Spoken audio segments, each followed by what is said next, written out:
Hey, hey, hey, welcome everybody. It is Monday night and we are back after 3 weeks off, 2 weeks off. This is the third week.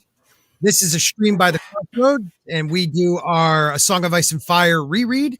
We are on book 2, A Clash of Kings, chapter 33 through 35, which we will be covering Catelyn 4, Jon 4, Bran 5, I believe, tonight.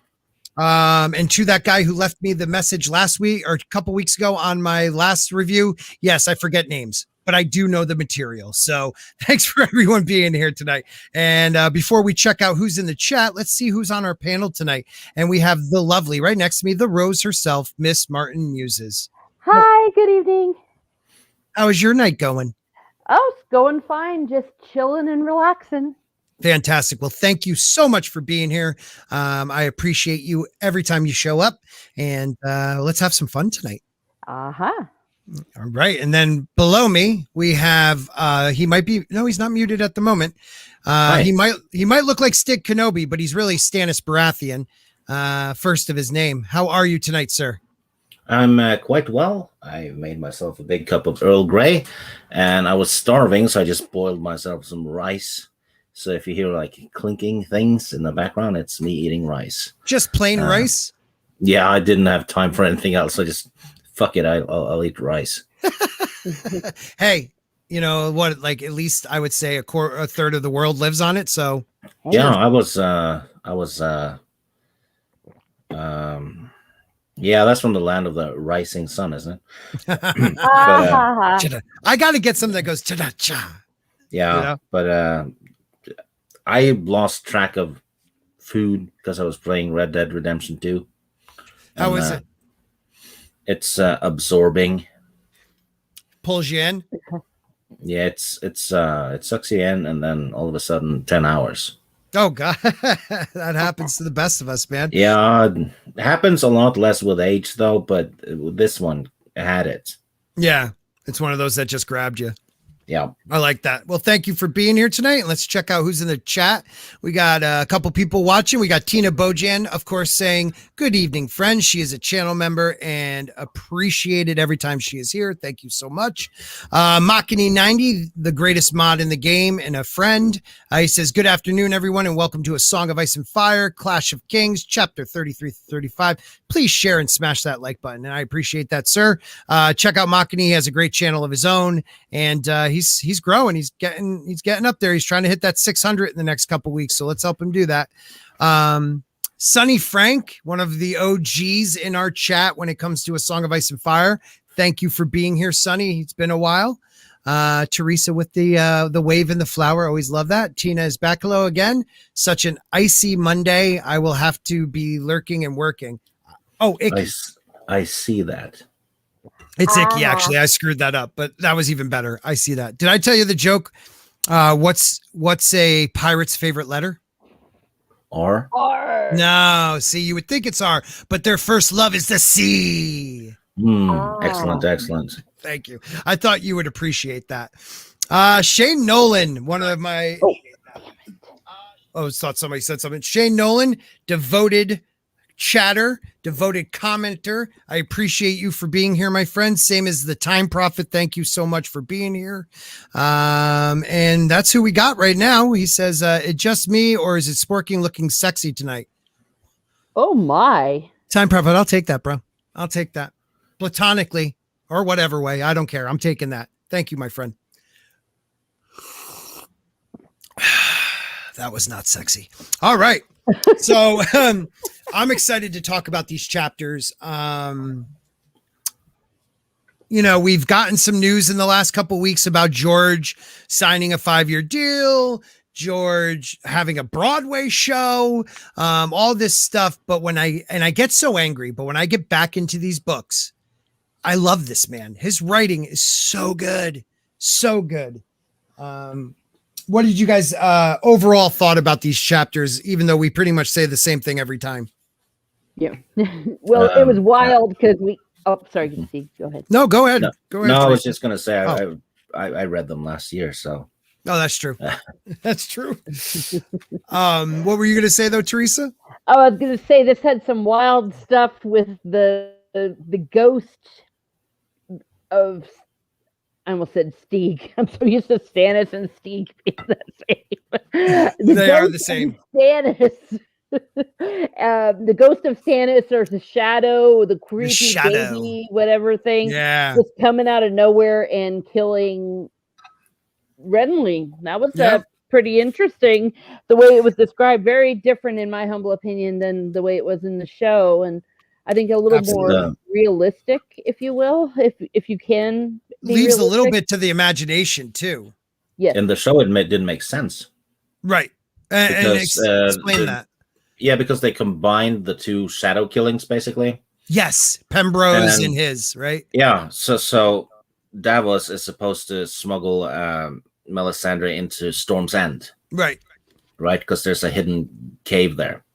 Right. In the show, they have the cave next to a beach, mm-hmm. which makes no sense at all, because there's just why go through a cave? You can just give birth further down the beach and have them, go into the tent. There was no need for any cave in the show.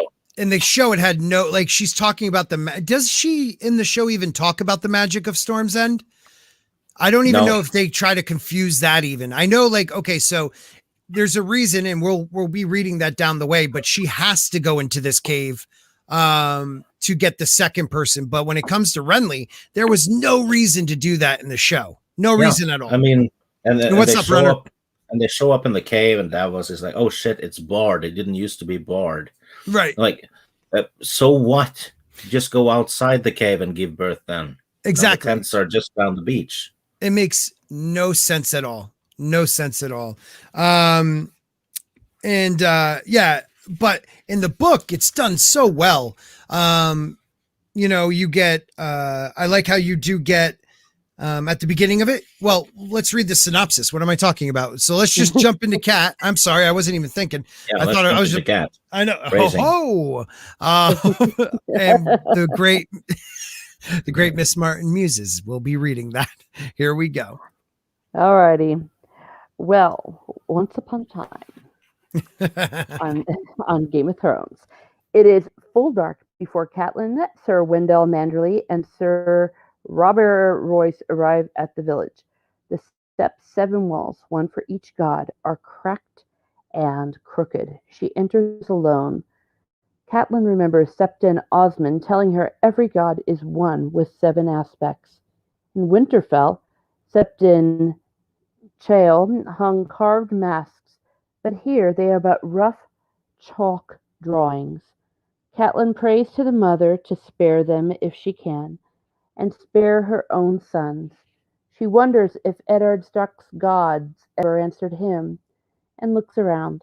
The father's face reminds her of her dying father, Hoster Tully, the warrior of Renly Baratheon, Stannis Baratheon, Robert Baratheon, Robb, Jaime Lannister, Jon Snow, and for a second she sees Arya. The smoke burns her eyes, and after rubbing them, she sees her mother, Minissa Tully, who died in childbirth. In the face of the mother. When her head starts swimming, she realizes she has not eaten today. Food lost its savor when Ned died. Then she thinks she can see Lysa's face, but the eyes are too hard. It is the face of Cersei. She first wonders if Cersei prays to the 7 also, and then thinks if Robert, who did not regard Joffrey with any warmth, knew that the boy was of Jaime's seed, would have put them both excuse me, I think that these sentences aren't put well together. I don't like how they're written. No, they needed an editor here. Would have both put him and his mother to death, and few would condemn him. The children born of incest are considered abominations by the followers of both the old gods and the 7. Only among the Targaryens was such practices common. She realizes Eddard and Jon Arryn must have both known, hence why Cersei had them both killed. Then she suddenly realizes Bran knows also. She prays to the different gods for her children. Sir Robert interrupts her prayer to tell her that they must leave to be back before dawn. They pass through the army, and to Catelyn it seems like grey men on grey horses beneath grey banners. At Ridley's pavilion, Sir Parman Crane and Sir Emin Croy of the Rainbow Guard stand guard outside, while inside Brienne of Tarth is armoring the king and lords Rendell Tarley and Mathis Rowan. They are speaking of dispositions and tactics. Catelyn asks to speak to Renly, but he tells her to wait. Lord Mathis is telling Renly that they should advance before dawn, since the soldiers are in position, and Lord Rowan is in agreement, since if they wait, they will charge into the rising sun. But Renly will not have it said his victory was won by treachery. Renly is sure that Sir Loras will break the first of Stannis' lines. Renly commands that when his brother falls, his body be treated with respect. When Lord Tarley asks what to do if Stannis yields, both Renly and Lord Rowan are amused, and Renly recounts how Sir Gawain Wyld tried to escape to surrender to Mace Tyrell during the siege of Storm's End, and Stannis was going to hurl him out using a catapult. He was only dissuaded by Maester Cresson telling him that they might have to eat their dead. Mercifully, the Onion Knight saved them from having to eat the flesh of corpses, though Renly notes this was little comfort for Sir Gawain, who died in his cell. Renly, assuming Sir Barristan Selmy will be with Stannis, since Sir Barristan is neither with him nor with Robb and wants to guard a king, states he wants him spared. Finally, Renly is ready to hear from Catelyn, the Lord's departing.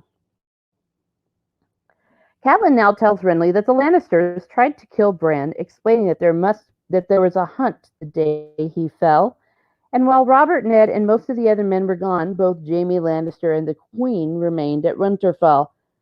She then beseeches Renly to set aside the crown, along with his brother, and Robb would do the same. Then they could call a great council, where Bran will tell his tale, so the realm will know the Lannisters are true usurpers. Renly tells her the time for talk is done. As Brienne is kneeling, belting on Renly's long sword and dagger, a breeze seems to fling open the tent flap. Then Catelyn sees a shadow lifting a sword that takes Renly in the throat. Brienne catches Renly as he stumbles into her, his blood flowing over her armor. Sir Robar and Sir Emin come rushing in, and seeing Brienne covered in Renly's blood, immediately assume she killed him. Sir Emin immediately attacks with a battle axe as Catelyn screams, "No!" Brienne is soon in battle with Sir Aemon and the two men-at-arms with them. Catelyn starts to tell Sir Robar, who hangs back uncertainly, that it was Stannis, only being able to explain it was some sort of sorcery, a shadow, swearing on her husband's grave and her honor. Sir Robar promises to hold them off and leaves the tent. Brienne has taken out the men-at-arms, but now the armored Sir Aemon is in her wool. Catelyn bashes an iron brazier over Sir Aemon's helm. That's a strong bra. No, I think I mispronounced. It's a brazier, I believe. Brazier. Oops, but that is an image. An iron brazier over Sir Aemon's helm, sending him to his knees, and Brienne, seeing the chance, slashes through the tent side. Catelyn tells her to follow her slowly so they do not raise suspicions. Brienne had seen nothing, and Catelyn tells her it was a shadow, and she could feel Stannis. Brienne swears she will kill Stannis with Renly's sword. They arrive at the camp, and Catelyn explains that Renly is dead, and there will be no battle. She tells Brienne to select one of the many spare horses. They have to be far away before they look for them, so she does not have time to get her own armor and horse. Catelyn tells them to ride and cut down anyone that tries to stop them. Catelyn thinks of how all of Renly's power will now belong to Stannis, won in a single evil stroke. The Lords present will have no choice but to side with the last Baratheon. Then she thinks how Stannis has also declared Robb a traitor who must be punished, and a chill goes through her as she recalls Stannis' threat that Rob's time will come. Dun, dun, dun. Wow. A lot going on there. It's a perfectly superb Stannis chapter. I like a brazier and brazier are both receptacles, technically. So, you got that right? I'm reading the private chat there. What can I say? I saw the word, and that's the word that came to mind. That's fantastic. This is a good chapter. Shane Nolan points out something pretty cool. Robar Royce's brother of the Ranger in the prologue of A Game of Thrones that fights the White Walker, which I have, and a son of Bronze John Roy, which must be important in the next book. I want to come back to that, what he just said there, because I think something kind of interesting happens here that I never noticed until he just wrote that. But what did you guys think of this chapter? Well, I thought it was really cool, as I said before. Also, I'm wondering, is all that stuff that Catelyn was seeing, was that some sort of prophecy when she was praying to the seven? I was wondering that myself. Think about it. She sees, and it states, wait a minute, hold on. I'll read it off of here again. When she sees the warrior, she sees Renly, Stannis, Robert, Robb, Jaime Lannister, Jon Snow, and for a second she sees Arya.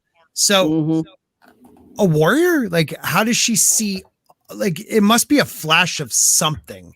Yeah, because the fact that she would not be considering Arya a warrior, that would be far from her mind. And why not Ned? Mm-hmm. Well, he's dead.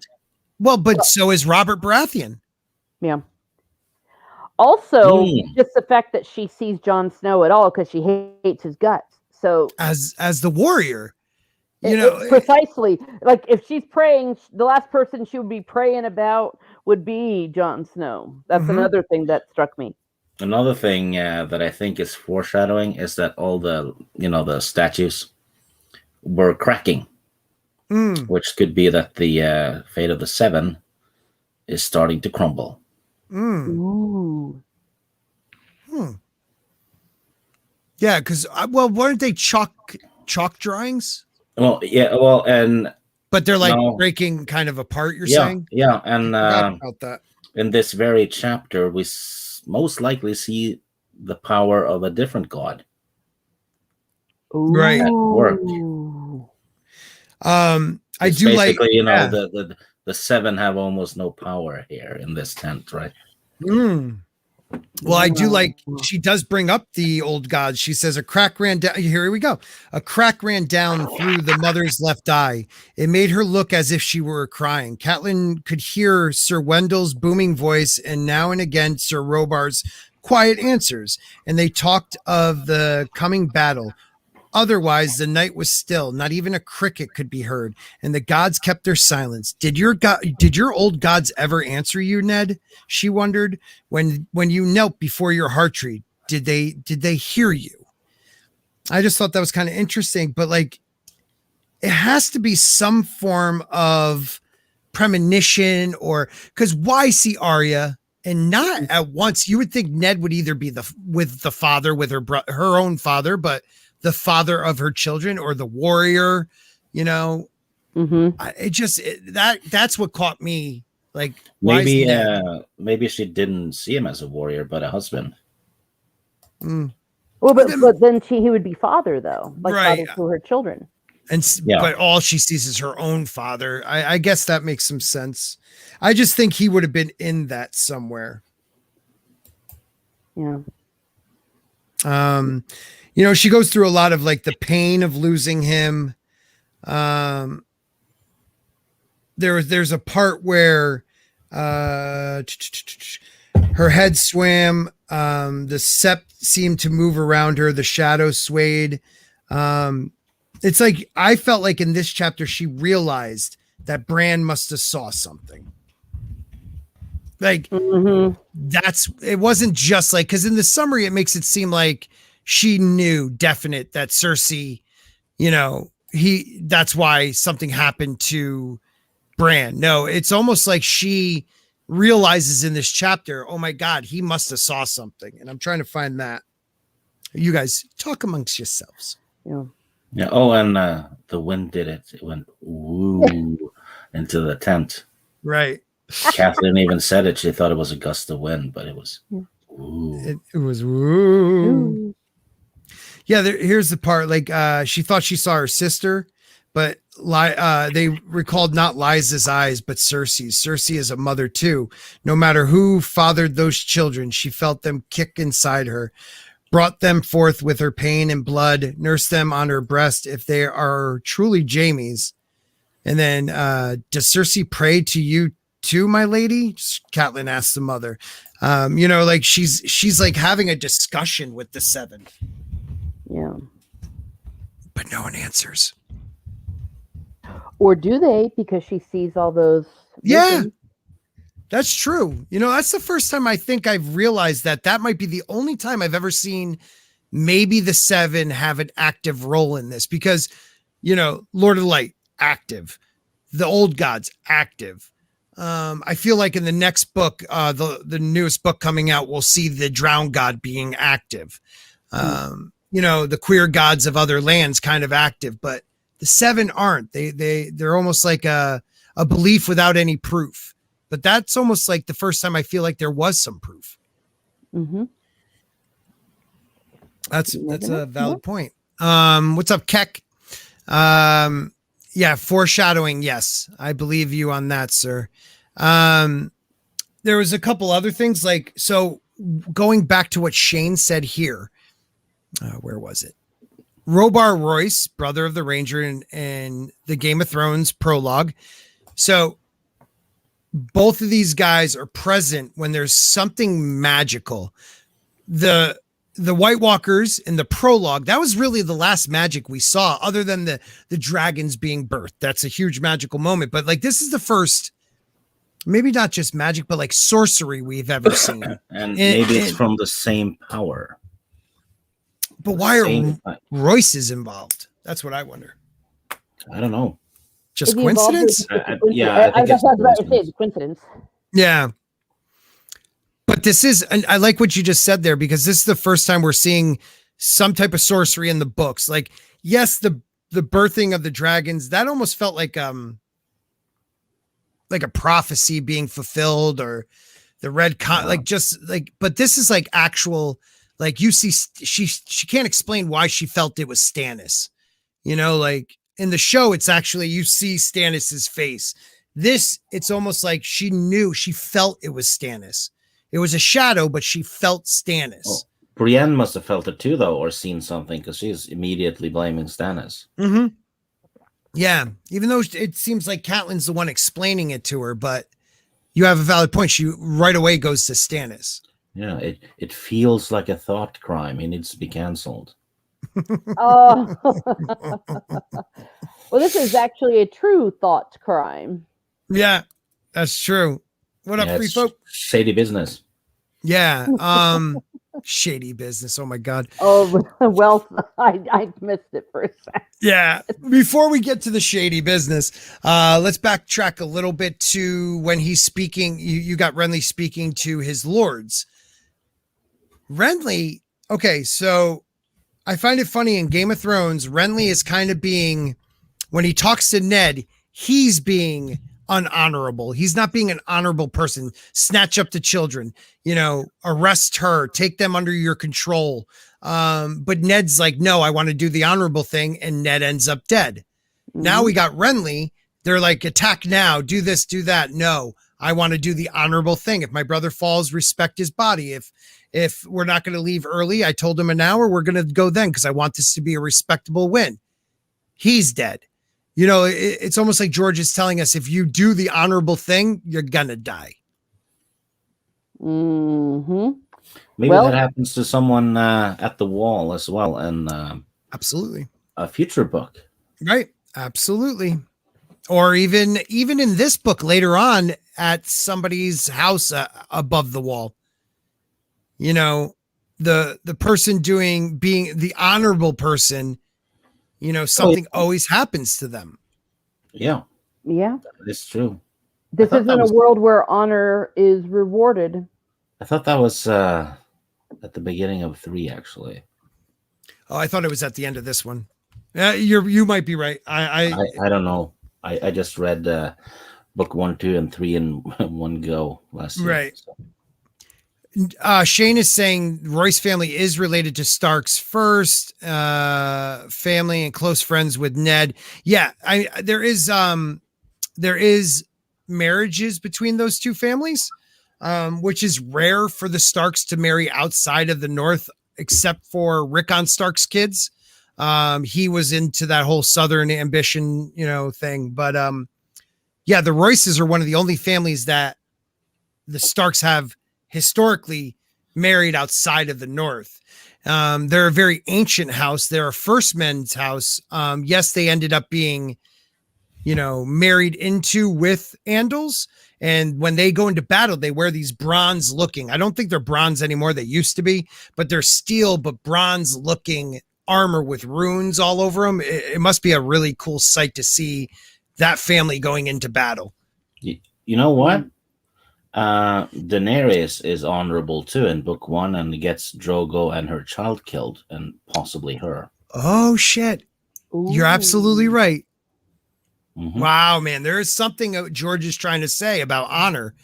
Honor does not get you anywhere in this world. You see it in when Bran is fighting Sir Varys or whatever his name is. Sir Ardis or something in the Eyrie in the trial by combat. The knight he fights honorably, right? And Bran doesn't. He wins. Oh yeah, right. Yeah, they even have it in the show. Right. The lady says, you have no honor, and right. Bran goes, yes, he did. Yeah, he did, and he points out the moon door. Yeah, you're absolutely right. Fighting for honor, and he dies because of it. Wow. There's a lot of that. Like, if you really think about it, who is anyone who's honorable? Has it ever worked out for them? Yeah. And when another person tries to be honorable at a wedding. I'm telling you, man, that's something I've actually never heard anybody combine all of them together. But if you think about it, anyone who does the honorable thing, and yes, at that wedding, that person is coming there to ask for forgiveness and do the honorable thing. Mm-hmm. So it's not like just because he did something that wasn't honorable beforehand, he still was trying to do the honorable thing, and look what happens to him. Yeah. That's crazy. And then there's this snake fighting a giant when the snake is trying to be honorable and fight for a little friend. Right. For honor's sake. That's more for like the idea of honor. Yeah, man. Wow. Holy crud. I'm trying to think, is there any that are not honorable or that are honorable that come out on top? Well, no, but some deaths are because of dishonor, though. I mean, Viserys, right? Right. Yeah, I'm not saying death. I'm sorry. No, go ahead, please. I was going to say it depends on what your definition of honor is, perhaps. Well, but I don't think he's saying that if you're not honorable, you're going to make it. He's just saying if on top of being honorable, if you do the honorable thing, it's not going to work out. So even unhonorable people do die, but it's the honorable person's definitely going to die. And as the great Justin Proper says, the lesson in Game of Thrones is to never try to do the right thing. Yeah. Well, isn't that the lesson in war, though? If you try to fight fair and be honorable and stuff, you're not going to win. Right. I mean, look at the American Revolution. We never would have won if we stuck to the heads up battles all the time. No, go into the woods, guerrilla fighting, And we had the nerve to even attack on Christmas. That's right. Yes. Valley Forge. You're absolutely right. That's uncool. That's really hey, man. We won. Another couple things that I thought were interesting is while he's talking about the battle plans for the next day, like a big thing for him is to make sure Sir Selmy, Barristan Selmy, if he's, he must be fighting. He believes he has to be fighting for Stannis, that no one is to injure him or harm him, like take him captive if possible, because he wants him to. He feels, I almost feel like Renly thinks if you have Selmy on your side, it legitimizes your Kingsguard and in fact your kingship. Yeah, but he also didn't think that Stannis would actually surrender. No. I believe he thinks his brother's going to die, but he also thinks if he does die, he doesn't want his body disrespected. Oh, no, absolutely. Yeah. Well, and also as a king, it is his brother, and that would be a bad start off to his reign to act like a savage. Yep. I mean, he actually says, when my brother falls, see that no insult is done to his corpse. He is my own blood. I will not have his head paraded about on a spear. Mm-hmm. Hold on one second. One of my little ones is here to say goodnight. So speak among you. Oh.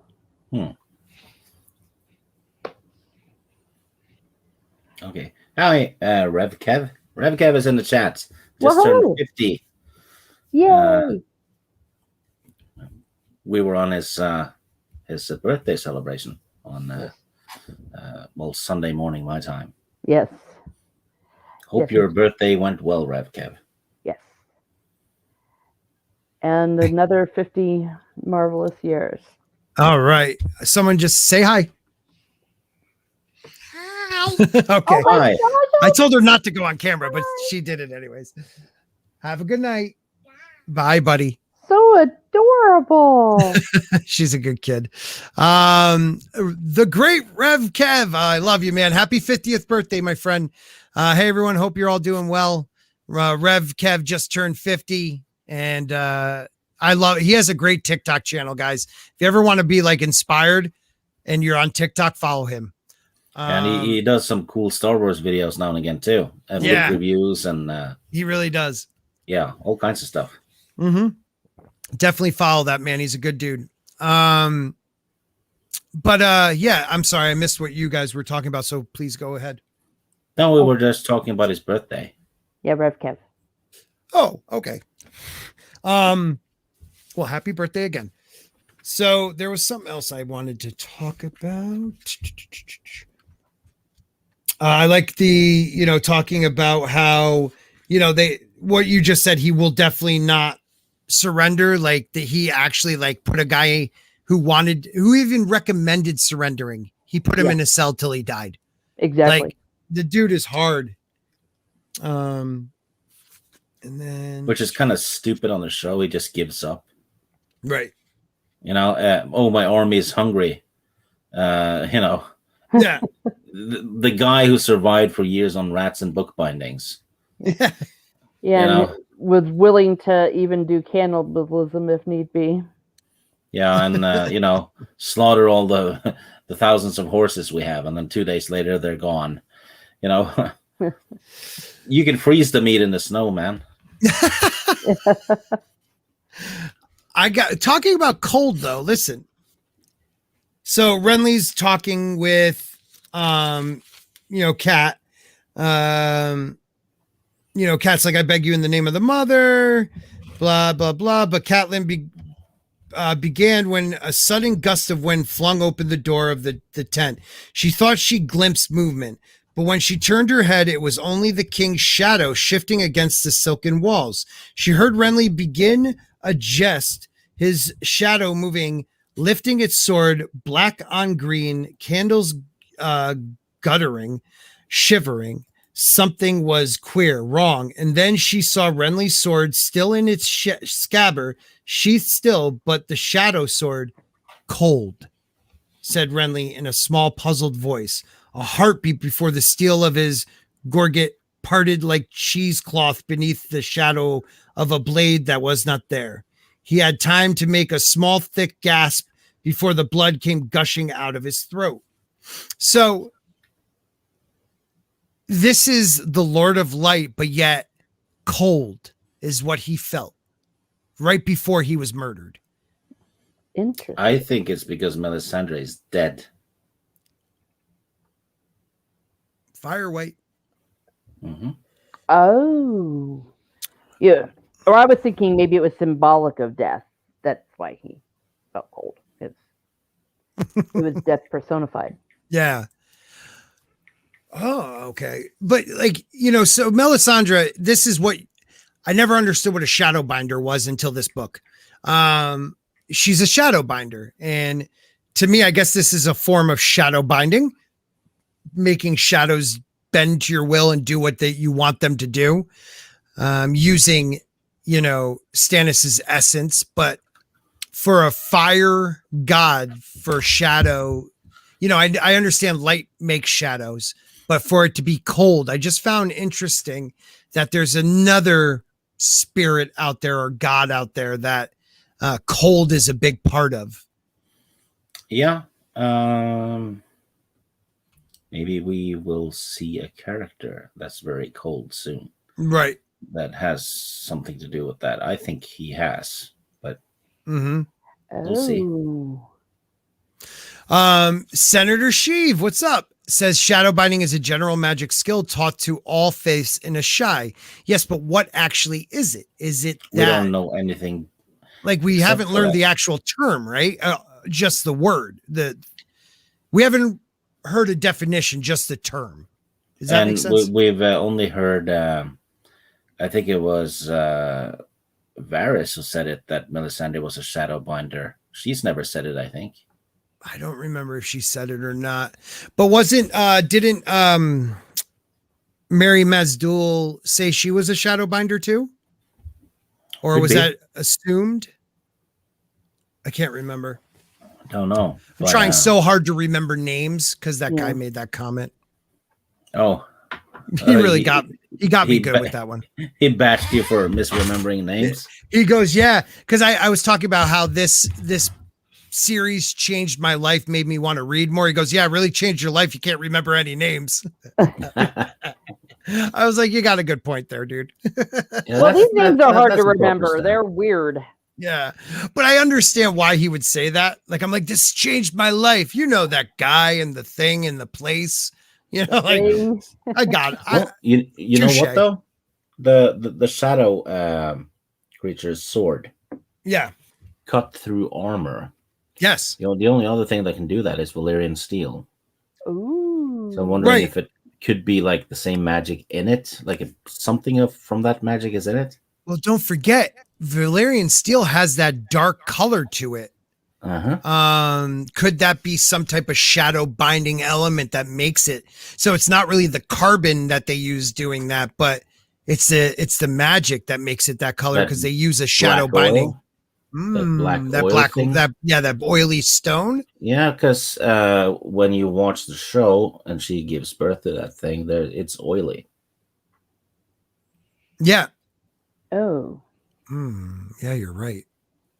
Interesting, huh? Interesting. That is interesting. Yeah, and some other characters too that gets a blood transfusion has black oil in him. Yes, that is true. Book 4, right? Oh yeah, I have no idea. Yeah, you'll come to that. Definitely things to keep your eyes open about. But yes, there is 2 of these that happen in the show. They combine the 2 into 1, and they make it. That's one of the things where I said that's an idiotic book to show change. Yeah, I get why they would leave Storm's End out, but think before you combine, Right. It's almost like they're like, oh, she has to leave it so that, but they're going into Storm's End. They're not leaving Storm's End. You know what I mean? Like they're breaking into Storm's End for her to do something that actually should be happening outside of Storm's End. Or no, they have Storm's End, right? Don't they? Not yet. Not yet. Okay. I can't remember. No, because we get the explanation of the shadow thing later in the Davos chapter. Right. That's right. So definitely a very good chapter, though. Yeah, I enjoyed it a lot. Yeah, it's event chapter. So to the Time Prophet, Valyrian steel is the use of blood magic and spell binding the Valyrians knew how to do to cast on their swords, and it may have taken even Dragonfire to make. So it's not the actual steel. And if it was the actual steel, like a mine, well, the mine would have probably been in Valeria, and Valeria was destroyed by volcanoes. Well, you have fire and blood right there, though, because you have a fire white and blood magic. Yeah. And out comes the Valyrian steel shadow. Mm-hmm. I like that kind of idea of the oily black, though. That makes sense. Yes, Valyrian steel is a theory. It's made with blood magic. Yeah, it's not the actual steel, though. It's the steel I think they could use from anywhere. Yeah, interesting stuff. No, it's Valyrian steel too. See, I didn't understand that. Because George Martin said they can't forge Valyrian blades anymore, but they can reforge them. Right, they can reforge using spells and stuff. Yeah, and it's no regularly. They can melt a Valyrian blade and reforge it, but they can't make new ones because they don't know how to work the basic steel or something. See, I misunderstood that, because like when you read Gendry's master is one of the only blacksmiths in the world that could do that. I tried to understand, like, so they could just melt it down and reforge it. There has to be more to it. I thought there was like some spell work involved, but maybe I'm wrong on that. It's spell work when you make. When they make it the first time. Yeah. The second time, you can just reforge it. So why is he one of the only people that could do it, though? I don't know. I gotta read that part again, because there's something I'm missing on that. I swear they said he's one of the only people in the world that could reforge it. Yeah, that could be, because they do reforge Ned's sword. Right, exactly. But, why do that if you could just make all kinds of Valyrian swords, right? So the thing is, they can't work the steel from scratch. They could just reforge it. Okay. All right. But why can't every master blacksmith be able to do that? That's what I'm saying. They make it seem like only a small few can actually even reforge it. Like there must be some special procedure to reforge it. I thought there must be some spell work that also goes into that. Well, since there's no dragons and stuff, yeah, maybe they just don't bother with it, because the swords they do have are good enough, Right. And this is true. It is inspired by Damascus steel. Damascus steel, they lost the art of how to make that. So this is George's version of that. A great blade that they lost the art. Marby Dog, what's up, brother? Part of what makes Valyrian steel stronger is how it is forged. They do, Damascus folded many times and drawn out for strength. All right. Well, there we are. I don't know. Okay. He is one of the only people who can reshape it without losing its properties. Maybe that's what I misunderstood. Yeah, that's probably what it is. Okay, that makes sense. Probably spot on. All right. We can move on to John. Let's see. That's mine, isn't it? Yes, finally, that is you. Finally, a short one, too. And a short one at that, right? This is my lucky day. Okay, I'll start then. Chapter 34, Synopsis. Lord Commander Mormont's men arrive at the Fist of the First Men. Jon Snow thinks it actually looks like a fist plunging up from the ground. The commander tells Thorin Smallwood it is good ground, and he replies it is an old place that is strong and will be easy to defend. The commander agrees they are not likely to find a better place to defend. Its disadvantage, pointed out by Jon, is that they have to climb down to get water. Their camp is made behind a stone ring built by the first men during the Dawn Age. So this is really old. As they climbed, Ghost ran off, and Jon had to keep calling him back.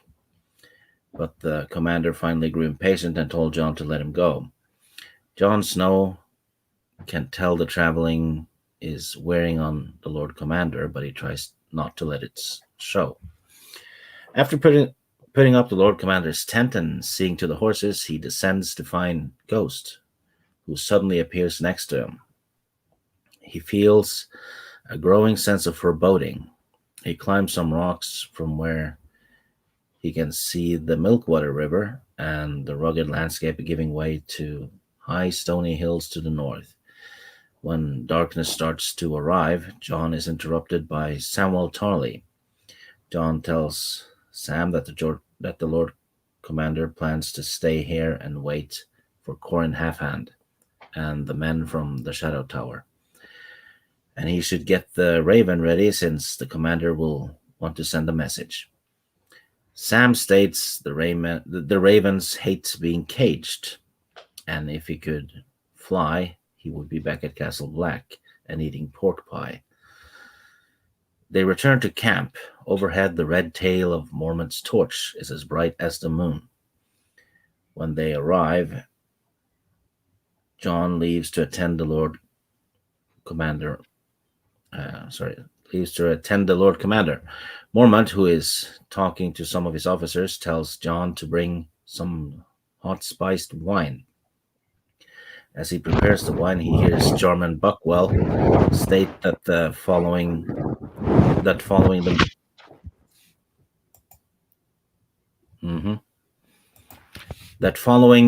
the shit, I lost my track. It's all right, man. You are Mormont states he does not want to risk the Frostfang. Is that where you're at? Yeah, someone's rubbing their microphone against their elbows.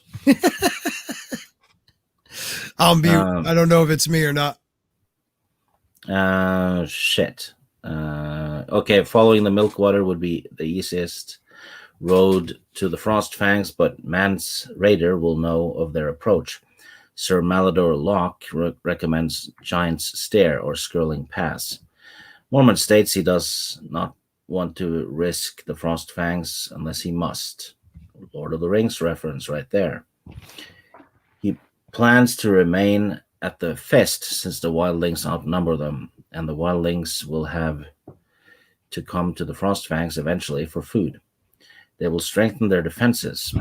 The Rangers will limit their ranging to this side of the river since Mormont is sure that Craster did not lie to them about Mance gathering his force in the Frostfangs. The officers finish their wine and leave. Jon offers the Lord Commander supper, and he asks if Ghost found any game since they could use the meat, and then asks if Jon agrees with keeping the Rangers close. Jon replies that if they stay close, they are unlikely to find his uncle Benjen Stark. The commander responds that it would be easier for one man to find 200 than for 200 to find one, and the land is too vast to search with their limited manpower. They have left a very visible trail, and the fires on the Fist should be visible up to the foothills of the Frostfangs. Jon then brings up the case that his uncle is dead, and the commander replies that he still may return anyway as a white, that's a zombie. The commander then tells Jon he will forsake supper and to wake him at first light. However, Jon is hungry and joins Dywyn, Gren, Dolores Ed, and Hake for stew. Dywyn states there is a smell he does not like, a smell of cold.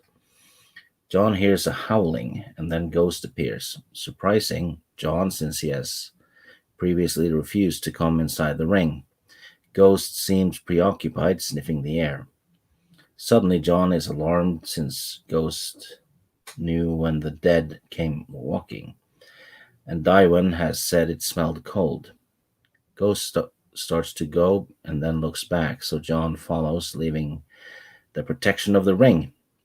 Ghost stops at the stream and then goes on, so Jon follows, angry. He loses Ghost a quarter of the way around the Fist. When he catches up with Ghost again, he's digging at a mound that has been dug only recently. He expects to find a body, but finds a bundle 2 feet across. Inside the bundle, made from a cloak of the Night's Watch. He finds dragon glass weapons. Doo-doo, done. And a horn too. They don't tell you that. Raging Rhino up in this piece. Hey guys, can't stay. Just wanted to say hi and smash that like button. Hey chat. Thank you, brother. They invited me on that game show you guys do on Saturday nights at midnight. They invited. I'm going to try to make it the next time. I couldn't make it the last time. I was so tired, but I was so honored to be asked by those guys because I really want to do that with you guys. So I can't wait. So thank you, Rhino. Good people, all of them. Yeah, dude, totally. Those guys are awesome. So this is a good chapter. What do you guys take from it? A lot of hints about Ghost, I think. Mm-hmm. Yeah. Let's dive into that a little bit. I think someone took control of Ghost. Okay. That's why he's not listening to Jon, because Ghost had stuff to do while someone controlled him. I think someone walked into him or is using him for stuff. And that bundle was pretty far away. Yeah, it was. And Ghost just walked straight over to it. Right. Really? Like he smells the air and then he's just like, follow me. Yeah, and he smells what? Dragon glass? Right. Or the cloak, maybe? I was trying to figure that out too. Makes no sense. Yeah, it's... Someone told him where it was. At least if they're not controlling Ghosts, something or someone told him where that is. Yeah. Yeah. You know, like I've been wondering about how you've said that in the past, that Ghost is controlled. I almost feel like Ghost isn't controlled. Ghost is talked to though. Like I feel like they don't take control of Ghost. Like that's Jon. Jon can work Ghost. That's his direwolf. But something speaks to Ghost and Ghost listens. I have a feeling that's what it is. I don't know. But why wouldn't he come into the ring? That's what I do. Like, it was only when he had to get Jon's attention and have him follow him, he came into that ring. Other than that, Jon tried to grab him by the scruff of the neck and pull him in, and he wouldn't come in the ring. No, because he was being controlled by someone then, I think. When that makes more sense. When he went in, that person had left control. Right. If he comes in, the person can't control him, I'm guessing. Yeah. Or at least communicate with him. I just feel like Ghost is only controlled by Jon, but somebody else Ghost listens to. I don't know if that makes sense. Like they don't actually physically take over Ghost, but that Ghost listens to them. Or that person or that thing, whatever it is. Who can speak with animals? The children of the forest. Exactly. Ooh. Or, green seers too. And, the smell in the air, though, the dead smell and the cold. Yeah. Couldn't that be like the smell of that presence going back to a Ghost? Say that one more time. What do you mean? That smell in the air, the dead and the cold. It's like they can smell Ghosts being possessed. Right. Oh, wow. Oh. Something to think about, because that smell and the cold is it's odd that several people smell it, so it has to be there, right? Yeah. The ring is like Storm's End, but it's also like the, you want to say, okay, maybe it has magic in it, but Ghosts can pass through the wall. So it's, yeah, but Ghost isn't undead. Right. That's true. Yeah, that's true. I don't know why I thought that. Because sense. they can use weirwoods. Yeah, Teresa, what do you think about that? I don't know, because I just don't understand it. Okay, respect on that one. I just didn't want to keip you left out because no, that's why I'm not saying anything. It's like, okay, I'm going to make an agent of myself because I just keep trying to forget everything the show said because the show it all meant something different. So yes. I'm still only reading the chapters that we're doing right now. So I feel like I'm still discovering all this. And that's fantastic because the first time I read this, I didn't get it. I still don't get it half the time. I'm like, wait a minute. This is like my third time through and I'm still kind of confused on what's going on. Mhm. Yeah, what's that? Let's read that. Hold on. So beneath the dragon glass was an old war horn made from an Auroch, A-U-R-O-C-H, a roach. You're right. I don't, a roach, I think it's that's one like of the an animals. elk, like some type of elk of some sort. Yeah. Horned and banded in bronze. I think that's important that it's bronze. Jon shook the dirt from inside it, and a stream of arrowheads fell out. He let them fall and pulled up a corner of the cloth the weapons have been wrapped in, rubbing it between his fingers. Good wool, thick, a double weave, damp but not rotten. It could not have been long in the ground, and it was dark. He seized a handful and pulled it close to the torch. Not dark, black. Even before Jon stood and shook it out, he knew what he had, the black coat of a sworn brother of the Night's Watch. So it wasn't like it was rotten or anything. So a lot of people think it's this other character that we meet along the way, but it's a newer cloak, and that person's probably wouldn't have a newer cloak. Yeah, and how long will that's a giant?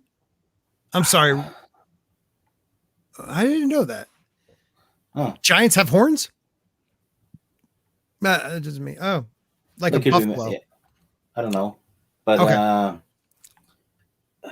There's two things though. Firstly, that cloak wouldn't last long, right?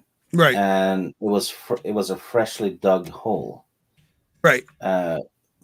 Which means it didn't have time to freeze yet. So it was just it could have been dug there, while Ghost was off. Like Ghost goes off earlier.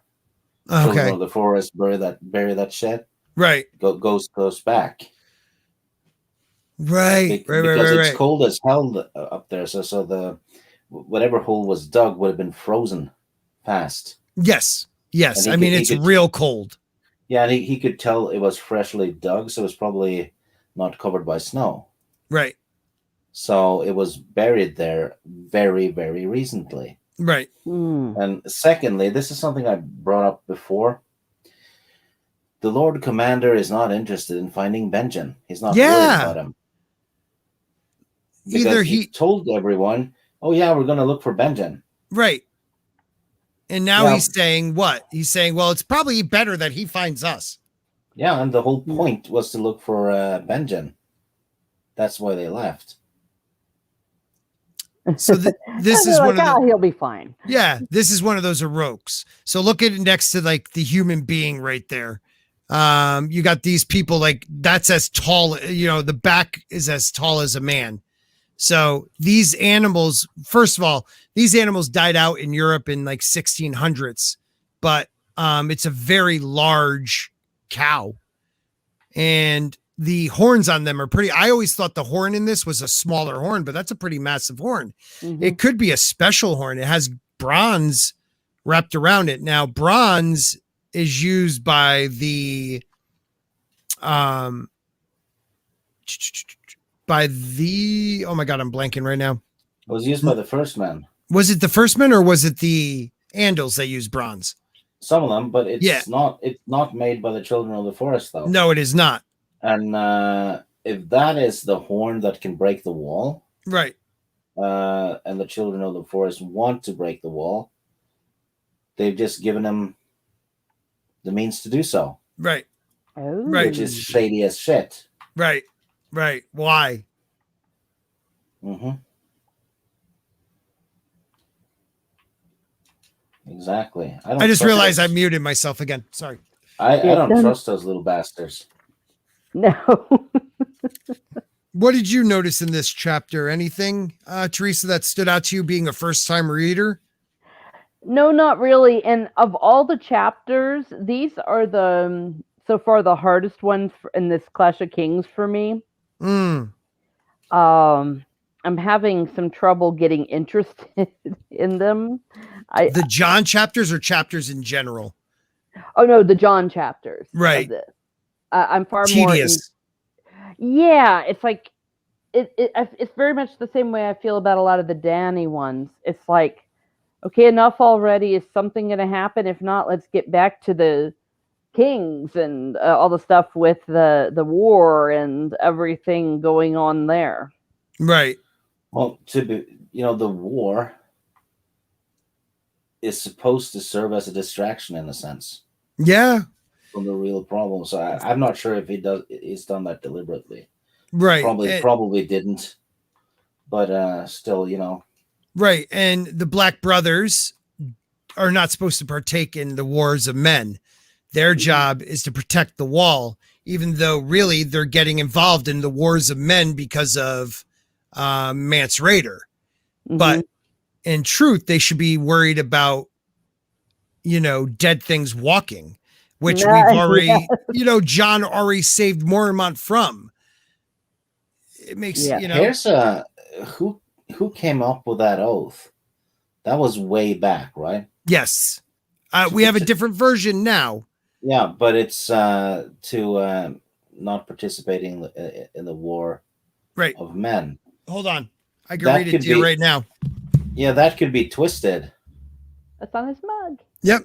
Night gathers, and now my watch begins. I shall not end until my death, shall not take a wife, hold no lands, father no children. I shall wear no crowns and win no glory. I shall, oh God, it's getting old. I shall serve and die at my post. I am the sword in the darkness. I am the watcher on the wall. I am the light burns against the cold, or fire that burns against the cold. The light that brings the dawn. I always love that one. The horn that wakes the sleepers. Wow, that's really getting bad. That guards the realms of men. Pledge my life and honor to the Night's Watch for this night and all that come. But we guard the realm of men. We don't get involved in the realm of men. But they are the horn that wakes the sleepers. And now they find this horn with bronze. They don't say runes. Do they say runes? Hold on. What is the horn part again? Let's say, an old war horn made from that darn cow's horn and banded in bronze. So it doesn't say anything about runes or anything like that. Do you think the horn is a, what do you call that? What's that term in like, you think it's like a red herring in a way? I don't know, but remember that story about the last hero that continued? He was a member of the Night's Watch. Yeah. Probably of the first generation. And he rode north to hunt the White Walkers. So it's said, right? And then they caught up with them. He might have had that horn. That could be true. I just, wake the sleepers. What is that? Is there a sleeping dragon in the wall? Some people believe that. I'm thinking the sleepers might be the White Walkers. Oh, yeah, because they did say they slept, right? When they talked about it, that they slept, but they're not sleeping anymore. Teresa? Yeah, well, I'm thinking, but why would they want to wake them? Wouldn't they want them to stay to sleep? Well, someone might have, someone on their side might have blown the horn earlier. It's already happened. I know. Okay, so the Night's Watch, we're going to see a gate soon enough that the Night's Watch oath is the ancient version. This is a newer version. And I want to remember exactly the difference. And we'll have to look over that when we get there. But yeah, because I think the old version is what counts. Yes, and I agree with you on that. And it's shorter and it's a little bit different. But I do believe that what things have become, like the Stark's winter is coming, lost its meaning. And I think the Night's Watch lost its meaning. And maybe it's not to stop the night. maybe it's to help the knight. Oh. Yeah, I don't know. And the exact opposite of what we assume it would be, the ultimate subverting expectations as a possibility. Well, Night's Watch, maybe their original duty was to wake the White Walkers again later. Right, like something to do with maybe not like destroying the realms of men, but not also fighting the whites. Like maybe their job is something different. I mean, don't forget the 13th Lord Commander, people believe, became the Night's King, which is not the same as the Night King from the show, but the Night's King was sacrificing children to the others, to the White Walkers, and putting them through to the other side of the wall. So there were sacrifices happening and things like this. What is it that maybe, the Stark of that time and the King Beyond the Wall that time finally put an end to that and changed what the Night's Watch really was supposed to be? And maybe the Night's Watch was supposed to be something that honored the White Walkers, honored the Night, but turned into defending the realms of men. That would be really messed up. Right? Well, then dang it, whoever got it all lost in translation has some splaining to do. Right. I mean, Shane does have a point. Sleepers just could be the world of men, and they're like the early warning system, like waking them up to an attack by them. But I like to think of it almost like a flip thing. If only there was a catacomb full of dead people in the north. Oh, gosh. That's good. Yeah. Got to keep an eye on Ghost more. The multiple times this will be the third time I'm going through the books.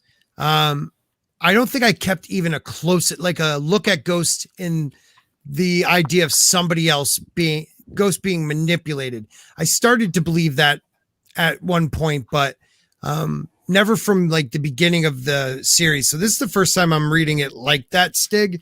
And it is interesting to see how Ghost acts. Yeah, and in the first book too, when John ran away, Ghost was the one who alerted the other Night's Watch to the bush he was hiding behind or whatever it was. Yeah. So he's been nudging John along whenever he strays from found the arm, some chosen path. Right. I do like this, how John explains it. So he calls Ghost to me now. When the direwolf raised his head, his eyes glowed red and baleful, and water streamed down from his jaws like saliva. I think that's what they mean. There was something fierce and terrible about him in that instant. And then he was off, bounding past John, racing through the trees. So like, for a moment, he was just something different. So you have a point. That could be that something controlling him. Yeah, like it wasn't Ghost like he's used to seeing him. Yeah, like he's pissed when it lets go because he's been violated. Yeah. Thank you, Sonny. Something different to think of. We always, I mean, I don't know about you guys, but like the last hero, not the last hero, but Azor Ahai has turned from a savior to me to being something more sinister. Just by, read how he creates Lightbringer. A little sinister. Well, yeah, and if you think about Lightbringer, whenever I hear that, it sounds to me like Lucifer. Yeah. That's what Lucifer means. He is the Lightbringer, right? Yeah. Oh, want to hear something funny that I noticed? Yeah. Sure. And this is spoiler though. This is from later on. Okay, spoilers until my fingers go down. Yeah. Jon Snow is the 998th Lord Commander. Yes. Of the Night's Watch. Yep. But they removed Bloodraven from the records. So he's the 990. Yeah, flip it. You get 666. Oh. Lightbringer. Ooh. And we're done. Wow. That's interesting. I think that number is deliberate. Okay. Very deliberate by George. I forgot about that too. They did do that. I think that's a big hint.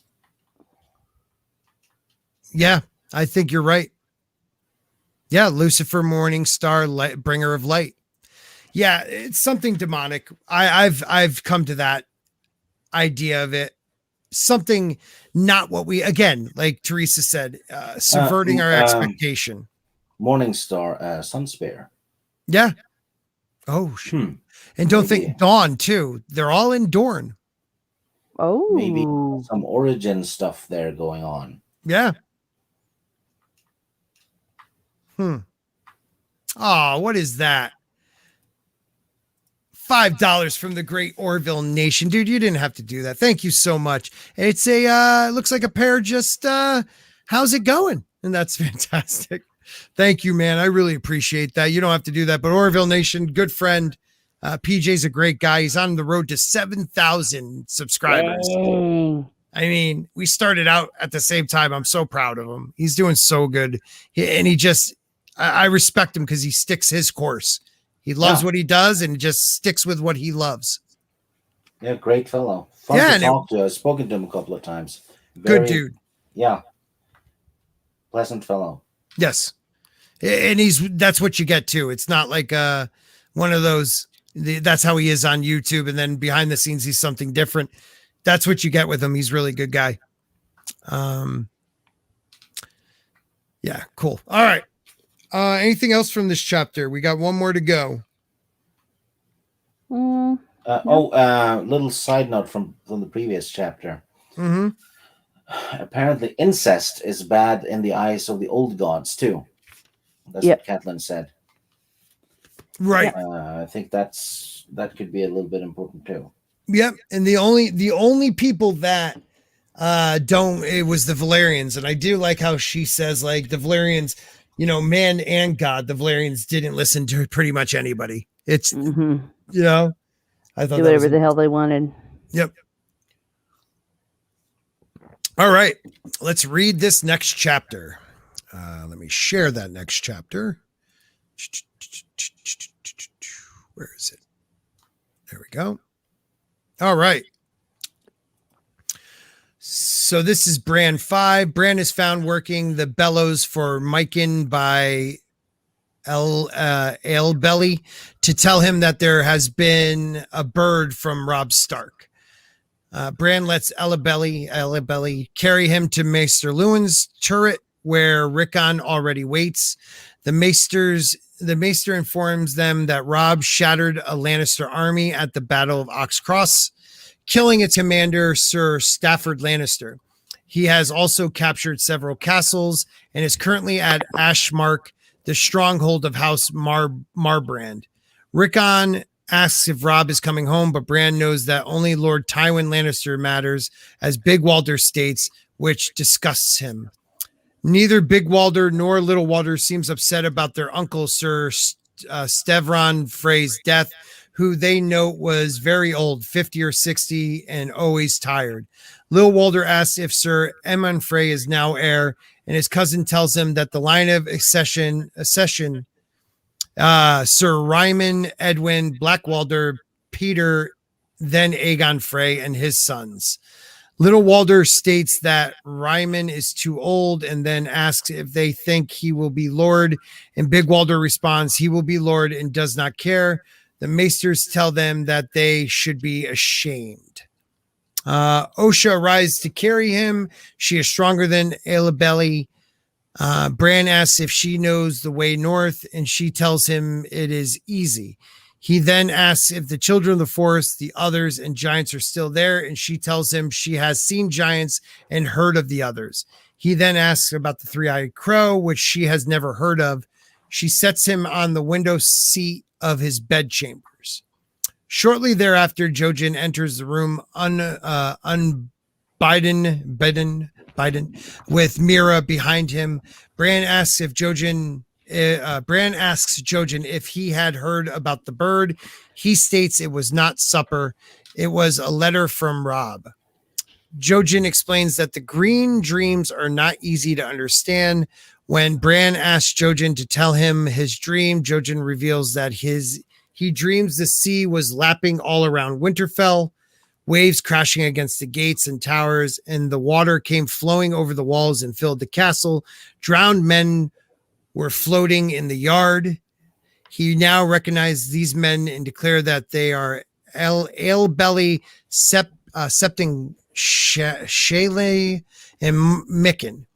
Bran, confused and dismayed, replies that the sea is hundreds of leagues away, and Winterfell's walls are so high that the water could not get in, even if it did come.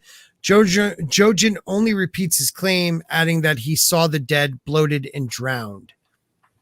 Bran wants to warn the men, but Jojen tells him it will not save them, as they will not believe him. He then asks Bran to tell of his wolf dream, and Bran replies that there are different kinds. There are the wolf dreams, which are not as bad as the others, in which he runs and hunts and kills squirrels. He has other dreams where the crow comes and tells him to fly. Sometimes the tree is also calling his name in those dreams, which frightens him, but not as much as when he falls.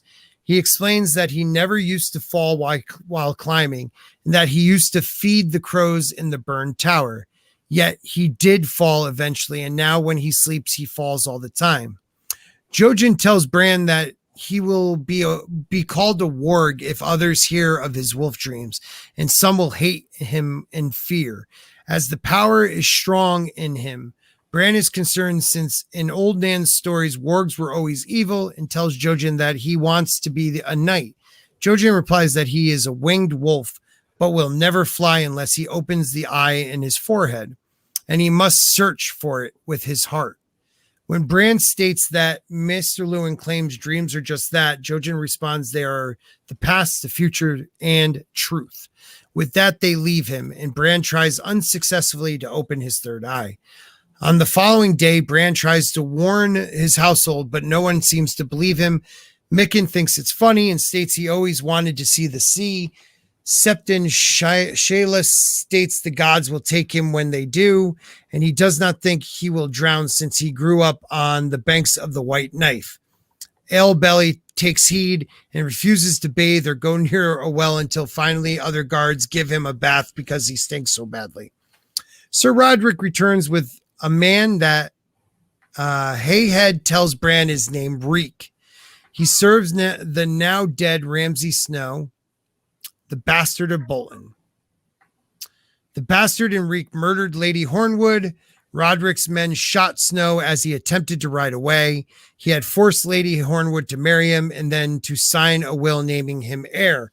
Sir Roderick is concerned that Roose Bolton may not agree that doing this under duress would make the marriage and the will invalid. Roderick wants to keep Reek alive for judgment when Robb returns. Meanwhile, House Manderley and House Bolton are fighting in the Hornwood Forest, and Roderick does not have the strength to stop them. Sir Roderick then brings up Bran commanding Ale-Belly not to bathe. Bran tells him about the Green Dream. Maester Lewin tells Roderick that he has explained to Bran the uncertainty of prophecies, but then notes that raiders and longships have been plundering and raping along the stony shore, and Leibalt Tallheart sent his nephew Benfred Tallheart to deal with it. After he gets more information about the Green Dream, Roderick promises not to take Ale-Belly with him if he rides against the raiders. Bran takes some hope in this. When Bran meets with the Reeds later that night, Mira agrees that it should be possible to change prophecies. Mira gets angry with her brother when he disagrees, claiming that what he sees always comes true. Then Mira states that Ale-Belly and Bran should both fight to avoid their fates. Bran asks if he drowns also, and Jojen reveals another dream of his in which Bran and Rickon lay dead at Reek's feet, and he was skinning off their faces with a long red blade. Mira states that she could go down to the dungeons and kill Reek now, but Jojen tells her she will not succeed. First, the jailer would stop her, and they will never believe. Even if Bran went to Grey Watch, he could not avoid his fate. The Green Dreams do not lie. Dun, dun, dun. Interesting one. A lot of green dreaming going on in this one. Yes. What do you guys think? Scary as hell. The Bran ones are better this time through. Oh, yeah. I think all the Bran ones are awesome. Yeah, I agree with you. I'm enjoying them more in the Clash of Kings than I did in the Game of Thrones, though. I remember just being constantly confused in Game of Thrones. Now they're starting to make sense. Yes. So we, the green dream Bran had in the last chapter comes true in this chapter, or his wolf dream. And I'm going to find that while we talk, because we did just go over that, but I'm forgetting exactly how it was worded. Because it's been a while since Bran has spoken, I believe. So discuss. What did you think of it, though, Stig, in general? Big hint in there, though. The Raven, three-eyed Raven, or three-eyed Crow. She hasn't heard of him. Right. You'd think the wildlings that have heard of pretty much everything supernatural, and they believe it, but they have not heard of that. Yeah, you're absolutely right. She's heard of pretty much everything else but that. And once again, I find it interesting that the three-eyed crow and the weirwood tree are both separate again in his dreams. Yeah. I don't believe they're the same person, which a lot of people believe. Oh. Yeah. I don't think it's... I think the weirwood is probably the children of the forest. Because that's how they communicate. Yeah. Through weirwood.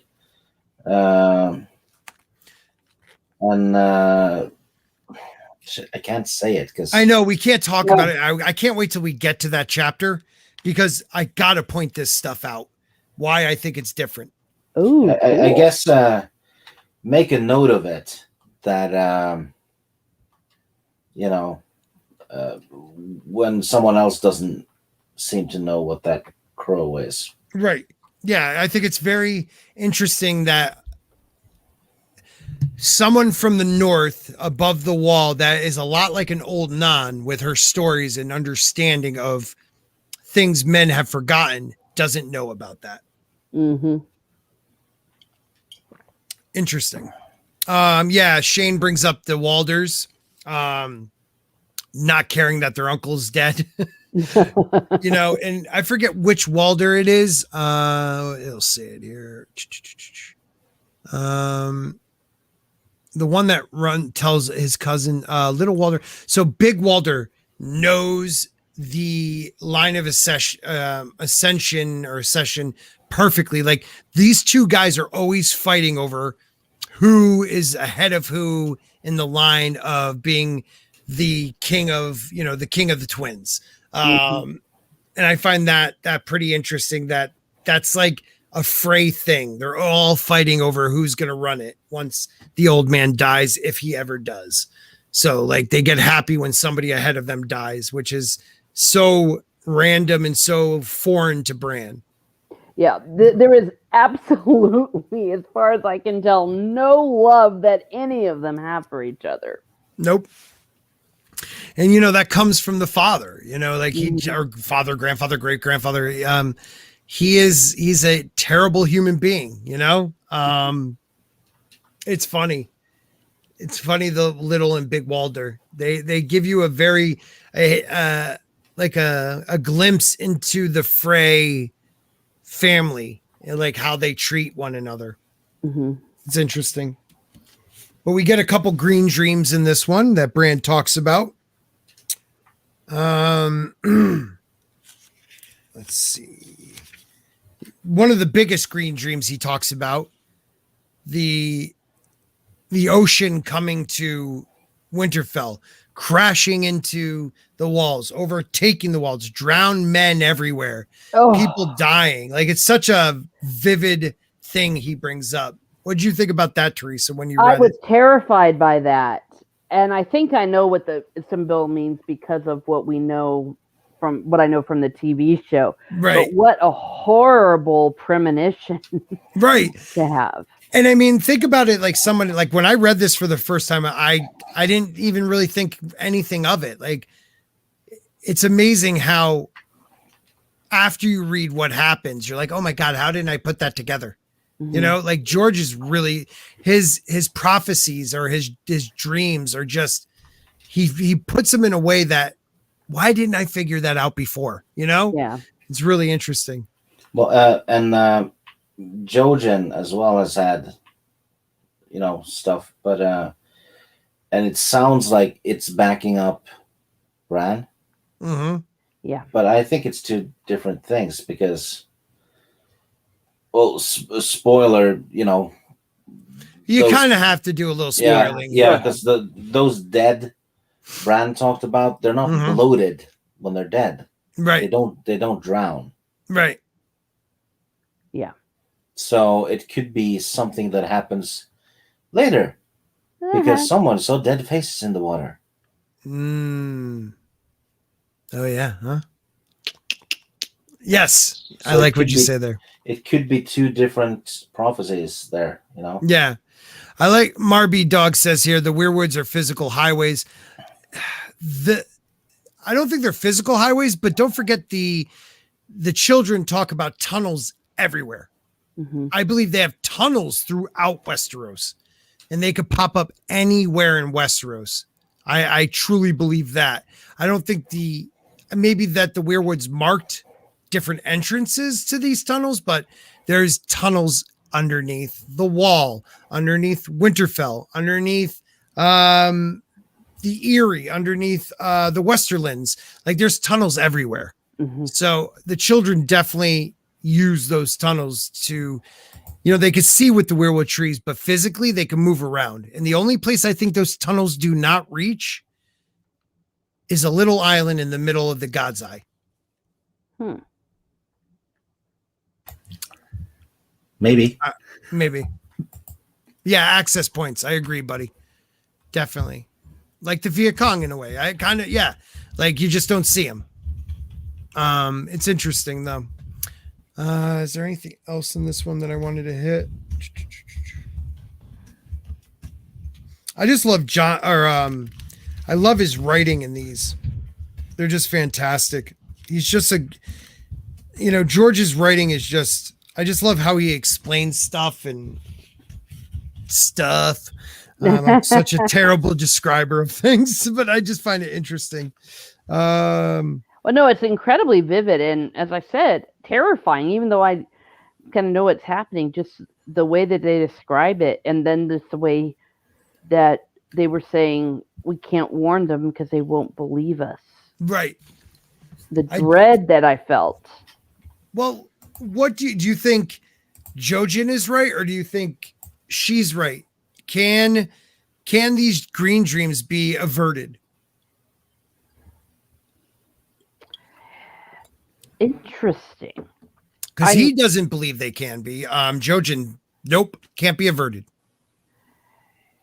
Yeah, so for him, the future is absolute when he sees it. Well, maybe they can't be averted, but that doesn't mean they're interpreted right.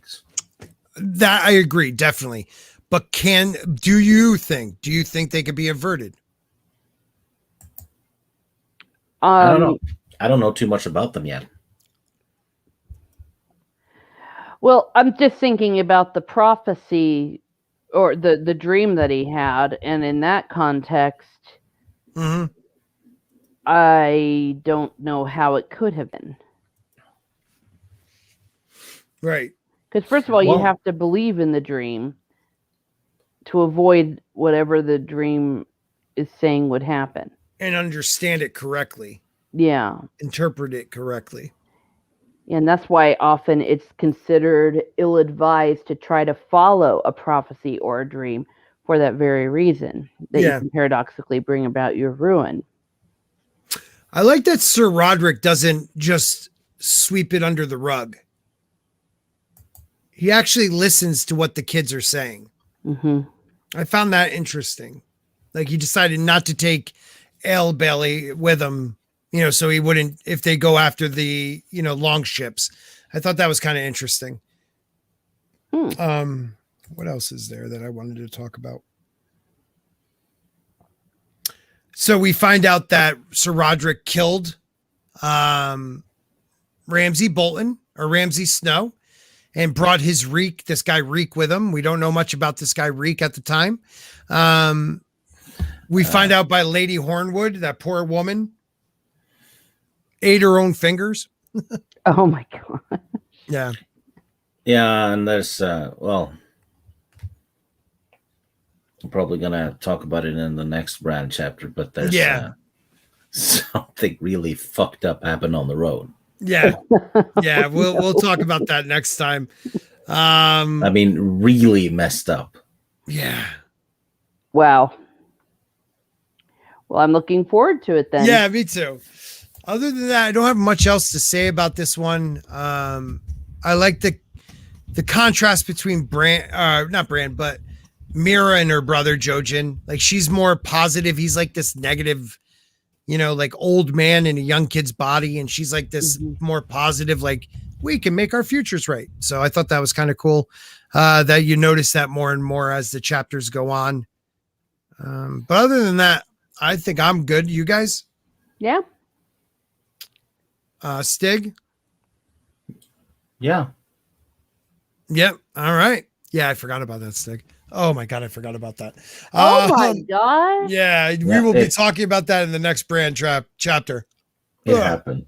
It did happen, right? George Martin is a fucked up man. Yeah. Yeah.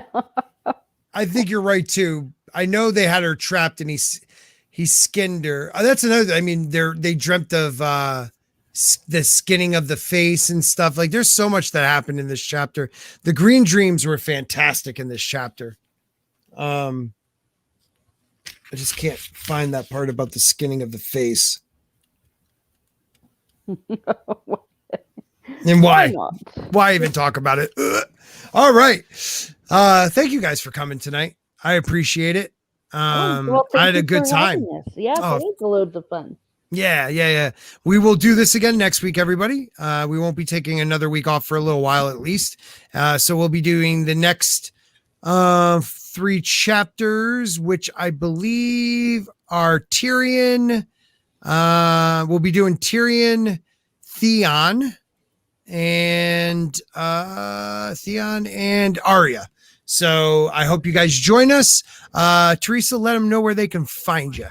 Well, you can find me at Miss Merton Muses here on YouTube, where I talk about what makes me laugh, makes me cry, makes me happy, makes me sad, or just really ticks me off. You can also see me coming up this Wednesday on Open Airlock Policies channel. We're going to have an expanded universe from Star Wars discussion. And you also can find me at Teresa2_Martin. Open Airlock's a cool dude. I can't wait to hang out with those guys. Thank you so much for coming. All right. Stig Kenobi. Hi. Well, you can find me here on Mondays and on OG Star Wars on Thursdays. That's pretty much it. Sometimes I play trivia with Open Airlock and Geek Blend and some Aussies, Aussies. In a few hours, I think. So that's that is pretty much it. Other than that, I'll pop up here and there. Do they do that? Is that what they do on Saturday too? Is the trivia, or is that something different? The one on Saturday is a 25-question trivia about a single movie. Okay. The one on Mondays is there's 5 categories, seemingly random, and 10 questions each. Okay. Yeah. So yeah. Well, and the Saturday one that's the one that's called the High Ground. That also, the first hour and a half or so is discussion and of the week's topics, and the like as well. While on the Monday night, the Mind Blend, we just jump right into it. Okay. Well, I'm gonna it's have to catch on that. It's supposed to be 1 hour for the topics, but they yap for an hour and a half. Nice. I love it. I can't wait. All right. Thank you guys for coming out. Thank you to the chat. You guys are awesome. Free Folk of the Fandom. Check out his channel. The Time Prophet has a channel. And thank you, Toba Moss. Thank you, Subhuman84, for stopping in. I appreciate that, my friend. It's good to see you. Marby Dog, thank you for stopping in, man. Some great stuff there. You're very knowledgeable. Orville Nation, thank you for the super sticker and just being a great guy. Sonny Frank, as always, thank you so much. Tina, of course, thank you, Tina. Raging Rhino for jumping in. And if I missed you, Rev Kev, thank you. Everybody else, Glinser, thank you so much. Please, if you want to become a channel member, go right ahead. There's a couple different tiers. I'd like to thank Tina Bojan, Who Knew, Toxic Man Flu, Jake D, a couple other people for being channel members. I keep blanking on the ones I want to say because I'm an idiot and I don't write it down. Thank you, everybody. This is for the rest of them. Have a great night. Be safe. And wow, I don't have it set up, so I'm going to pretend like I was talking some more. Here we go. Have a great night, everybody. God, that sucked. Put a spork in it. We're done. You can say goodnight, Teresa. I cut you off. Oh, no, that's okay. I'm just kidding. Good night. Just everybody. say it. Say it, Teresa. Say goodnight, it. Teresa. Come Good night, on. Teresa.